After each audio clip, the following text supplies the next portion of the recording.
Hey guys, it is Irene from Snatched SM again, back in my bedroom to make you guys another video on how to start a body contouring company in 10 easy steps. I have my handy dandy little notebook here. I definitely suggest you guys getting a pen and paper or something to write all of this down if you would like, because these are, pretty good tips. And I tell everybody, if I can start a body contouring business, anybody can. I am not the brightest bulb in the tanning bed. And I'm a mom of 2 kids and I'm a wife, and it's just so much going on. So if I can make it happen, you can make it happen.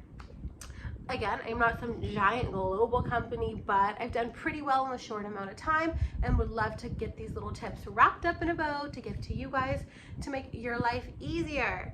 I'm a first-generation business owner and I had no guidance when it came to opening a business. It took a lot of research on my own end, so hopefully I can save you guys some time. So I'll give you guys a couple minutes to grab that paper.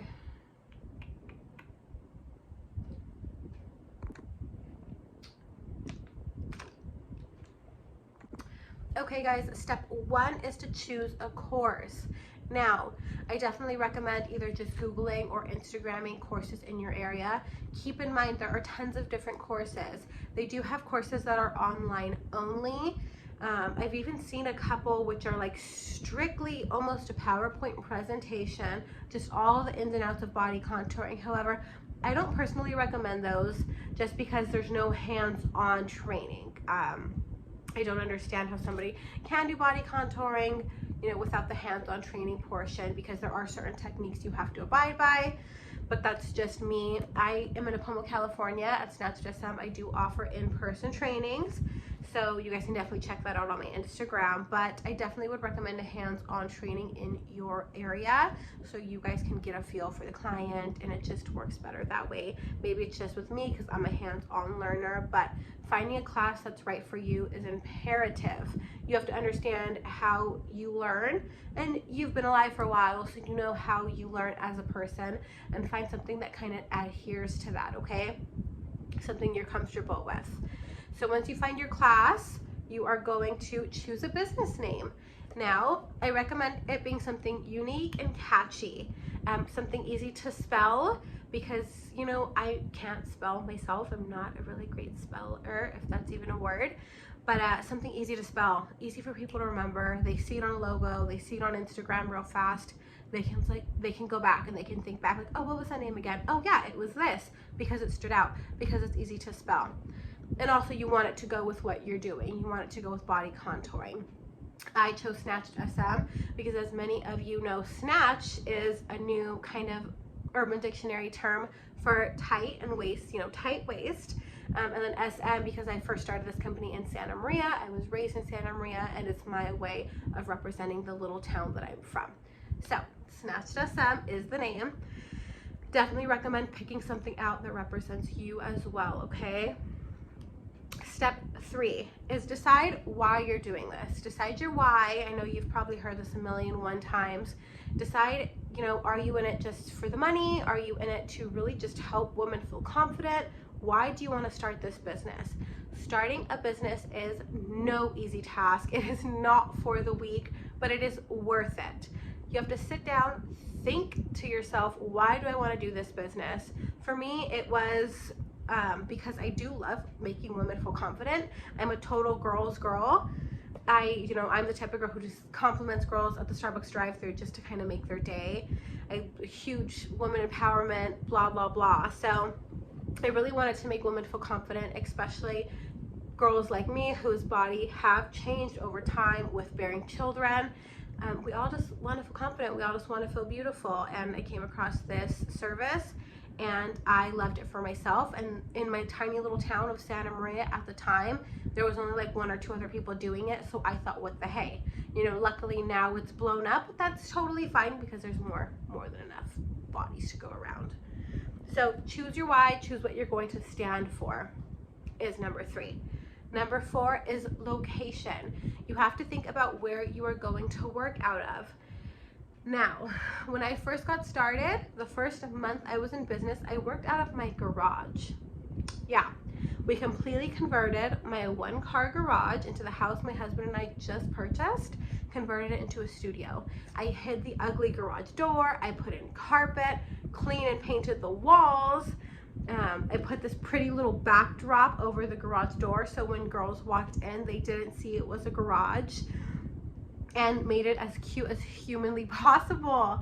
And you know, I was super embarrassed at first, but I didn't have the money for a big location. I, you know, we have a 3-bedroom, 3-bath, and I have me, my husband, and 2 boys. I have 2 sons, so I didn't have a spare room. So totally converted my garage and was super embarrassed. I remember telling my husband, who's gonna wanna come to this? And you know, lo and behold, they came. It's really about the person, not the location. Of course, location does matter. You do want it to be clean. You do want the clients to be comfortable. You do want a private space because you are working on bodies, which is why the garage worked perfectly for me, because you know, it was away from the house and it locked in and out. So that way I needed to lock the door if I was working with somebody my husband or kids couldn't accidentally walk in. But you gotta do what you gotta do at first, girl. I don't recommend working from home forever, but it definitely is somewhere to start up. You know, if it's in your living room, that's totally fine. I know people who are working from bedrooms in their house. Again, as long as it is clean facility, because hygiene is absolutely important when you're working with other people's skin. And as long as it's private, to where it's not in the center of the living room while your kids are running around in there. You want your clients to feel comfortable, especially if they are paying for a service. So you have to think about your location. Most cities, they do have salons who rent out little rooms or suites or something like that. After I was working in my house, my very first physical location was a tiny little studio, not in the best area of town, and it was in another building that rented out a bunch of little salon or little spaces. So not the best area of town. You know, rent was super inexpensive. It was my starter location. I was there I worked out of my garage. I've been in business for 9 months, worked in my garage for a month, and then I probably spent about 3 or 4 months, yeah, in that little location. I used to call it my hood studio because, again, it wasn't in the best side of town, but it was an upgrade from the garage to what I am now. So now, you know, within the 9 months I've been in business, I actually leased out a 1,300 square foot studio and made it into this big beauty bar. And you know, the expansion has been quite fast, but you know, I definitely can't complain. And you know, we all started somewhere. I started out of my garage, so you have to be patient, trust the process, and know we all start somewhere. I was embarrassed to start out of my garage, so I completely understand. But you know, girl, we got to do what we got to do, and we all start somewhere. So that is step 4, location. Okay, now step 5 is apply for a business license and tax ID. Now, I am in the state of California, and in the state of California, body contouring is not FDA approved. They haven't decided what category it falls under quite yet, meaning you don't have to be a licensed esthetician, a licensed cosmetologist to do body contouring in the state of California. You do, however, have to get a certification from a class, like I mentioned in step 1, knowing you know how to use the machine safely. But you don't have to, you know, work under a nurse practitioner. You don't have to, you know, be a licensed cosmetologist, esthetician, anything like that, which is, you know, it's great. It's pretty cool. But again, know what you're doing. Still know what you're doing.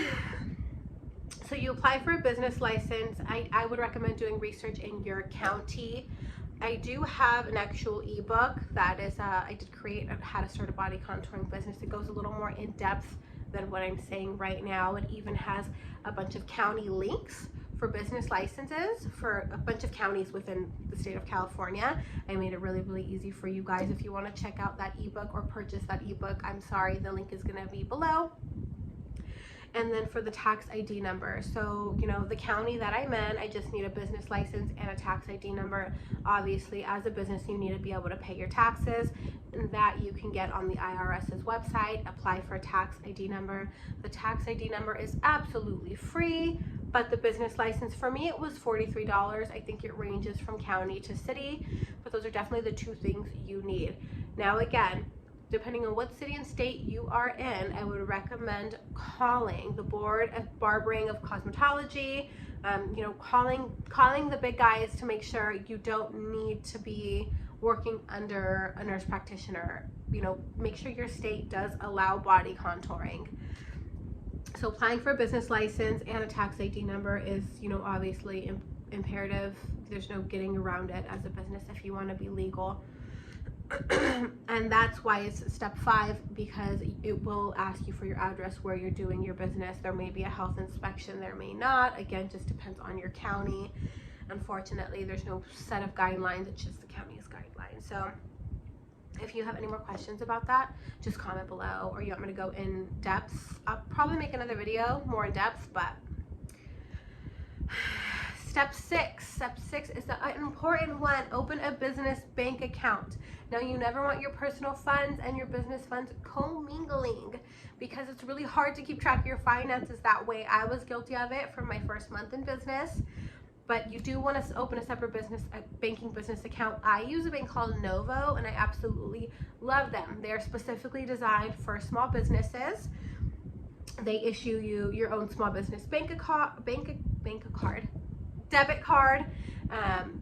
Again, this is step 6 because they will ask you for your tax ID number and business license prior to opening a business account, because they need to make sure you are a legitimate business. But anyway, Novo, I absolutely love them. It's the one I decided to go with. They even comes with little Excel spreadsheets to make my life so much easier. I can basically go into my bank account and click on like import spreadsheets, and it'll show me the money that I made and, you know, the money that I took out of my business. It shows me for what. Very thorough when it comes to receipts. Just the other day, I think I spent $100 at FedEx, and it showed me, you know, the FedEx, the address, what I spent it on. It's all very, very thorough. My memory sucks. I have so much going on at one given time. The more the details really matter. I will drop a link down below. If you guys do want to check out Novo, I highly recommend it. Again, I love it. It's an online bank account, and it really is made for small businesses. It really is user-friendly, easy to understand, because like I said, I'm not the brightest bulb around. So open a business account. That is absolutely important, because if you do ever want to get a car in your business name or anything like that, you will have to have a business bank account. So opening a business bank account is important. Step 7, ensure you have all the materials. Now, depending on what training you took, your training may have came with materials. I know the classes that I offer, they come with a body contouring machine, vacuum therapy machine, wood therapy tools, a couple other things. But you want to make sure you have all materials. You know, and that's a massage bed for your girls to lay on, your wood therapy tools, your machines, your oils, your gels. Again, if you want me to go through a super thorough list in another video, I can. Or I have that ebook for sale I can link down below. That is a whole thorough list on there. It's like, it even has pictures, which is super easy, but that's an option as well. You want to ensure you have all the materials to get started. Step 8, set your policies and pricing. Now, when it came to pricing for me, I'm actually the lowest price body contourist in my area. And some people thought it was absolutely silly, but let me tell you why. What I aimed to be, you know, budget friendly for even those of us who have kids, is something that they can enjoy. So what I did is I actually Googled the demographic, the median household income, Google the demographic, and you know, the city that I live in, it is a hugely wealthy city. I also looked at other body contourists in my area and priced based off that, based off my city's demographic, based off what other people charge, and I aim to be just a little bit lower, but also you still want to make a profit. So don't lowball yourself too much, you're working for nothing. So you want to set your pricing and your policies. So policies are important as a business owner. I'm not very strict with my policies as of right now, but you do want to have some sort of policy so you don't get taken advantage of. The late policy is a big one. For me, it's, you know, you're after 10 minutes late, your appointment must be rescheduled. It is mandatory, because if not, it'll set all my appointments back for the rest of the day, especially those days I book myself back to back to back. So having some sort of, you know, late policy would be a really great idea. Some girls I know that they charge a late fee. So it's like if you're past 10 minutes late, you know, it's a $20 late fee, $10 late fee. You can do that as well. Again, I just decided to do the reschedule because I'm booked back to back to back. So I couldn't really take anybody past 10 minutes because, again, sets everything else back. So you do want to have some policies in place. I do know a lot of girls have like no children, and I do see why. Just you really want to make your policies in place so you don't get taken advantage of as a business owner. I was guilty of it, letting people slide here and there, especially when I first started, because I didn't want to lose that client. But don't do it, girl. Set your policies in place. Obviously, don't make them overwhelming. Obviously, it is a case-by-case scenario. You know, don't be rude about it, but things do come up and exceptions are okay. Just, yeah, you do want to have some sort of guideline for people to follow. So that was step 8, set policy and pricing. We are almost done. Step 9 is to get on social media. I know you guys knew that one was coming. You know, 80% of my clients come from Instagram. The other 20 come from, you know, word of mouth. Actually, it's probably more than 20 that come from word of mouth. But Instagram and word of mouth and referrals are my 2 biggest ones. How I get all my clients. Get on social media, get on Instagram, get on Facebook, get on TikTok, get on whatever you know how to get on, because it is big. You know, Instagram obviously is the biggest for me anyway. Definitely want to get on social media, start sharing your business with your family and friends, and, you know, get booked. Now, step 10 is practice, practice, practice. Fun fact, I launched my business January 1st, 2021, but I actually got certified 6 months prior to that.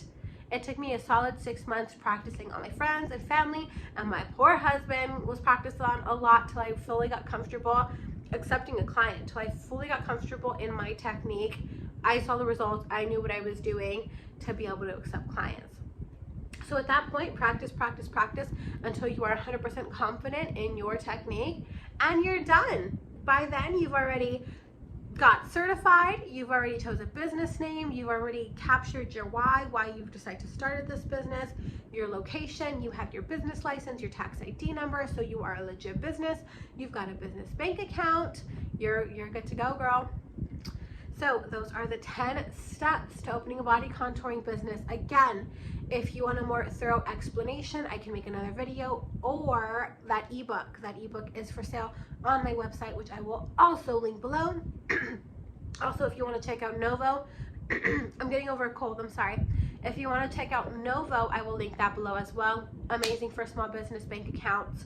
And that's it. So thank you guys, and I hope I was helpful. Please let me know if you need absolutely anything else, and I will see you guys soon.